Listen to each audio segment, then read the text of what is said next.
Assalamualaikum warahmatullahi wabarakatuh. Selamat menyaksikan. Baiklah, kami di sini dari kelompok 1, materi pendidikan formal dengan dosen Bapak Dr. Andes Iqbal Barlian, Magister Pendidikan, Ibu Dian Eka Amrina, Sarjana Pendidikan Magister Pendidikan, dan Ibu Dewi Pratita, Sarjana Pendidikan Magister Pendidikan.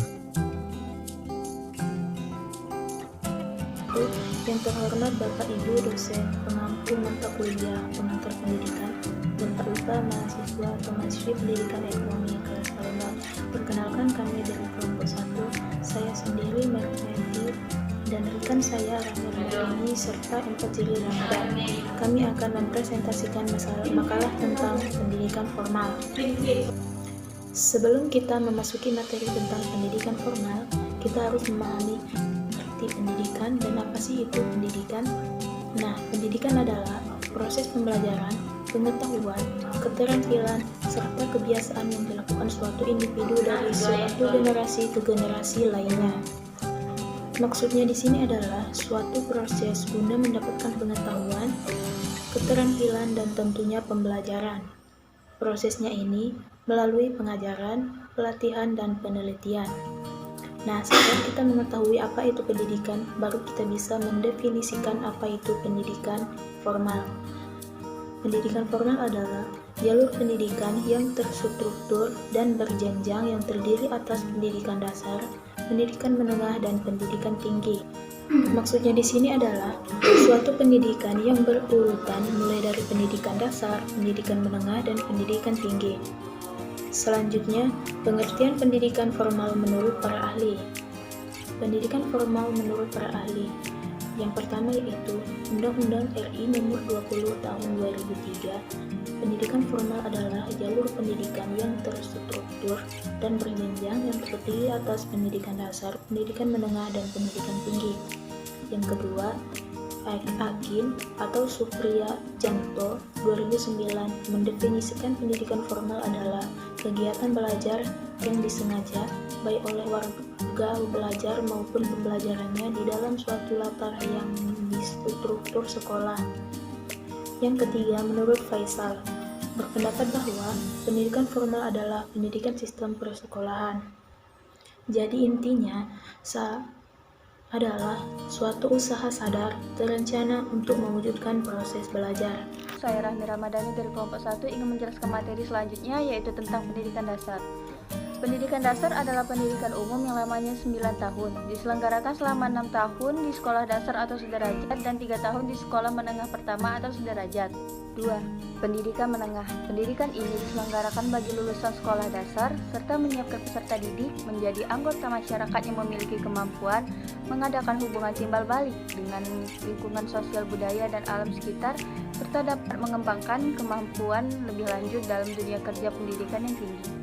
3. Pendidikan tinggi. Pendidikan ini merupakan kelanjutan pendidikan menengah yang diselenggarakan untuk menyiapkan peserta didik menjadi anggota masyarakat yang memiliki kemampuan akademik dan profesional yang dapat menerapkan, mengembangkan, dan menciptakan ilmu pengetahuan, teknologi, atau kesenian.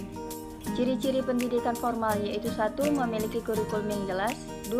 Materi pembelajaran yang digunakan bersifat akademis. 3. Proses pendidikan cukup lama. 4. Penyelenggaraan pendidikan berasal dari pihak pemerintah maupun swasta. 5. Tenaga pengajar harus memenuhi klarifikasi tertentu. Dan 6. Adanya pemberlakuan administrasi seragam. Baiklah, selanjutnya tentang tujuan dari pendidikan formal, yaitu 1. Membantu lingkungan keluarga untuk mendidik dan mengajar, memperbaiki dan memperluas pengetahuan dan tingkah laku. 2. Peserta didik yang dibawa dari keluarga serta membantu mengembangkan bakat mengajarkan baik disiplin ilmu dengan teori-teori dan berbagai ilmu pengetahuan yang ada sehingga pengetahuan menjadi banyak dan luas. 3. Menanamkan disiplin belajar yang sangat tinggi sehingga seorang yang berpendidikan akan lebih terbiasa untuk belajar dan belajar lagi. Keuntungan pendidikan formal.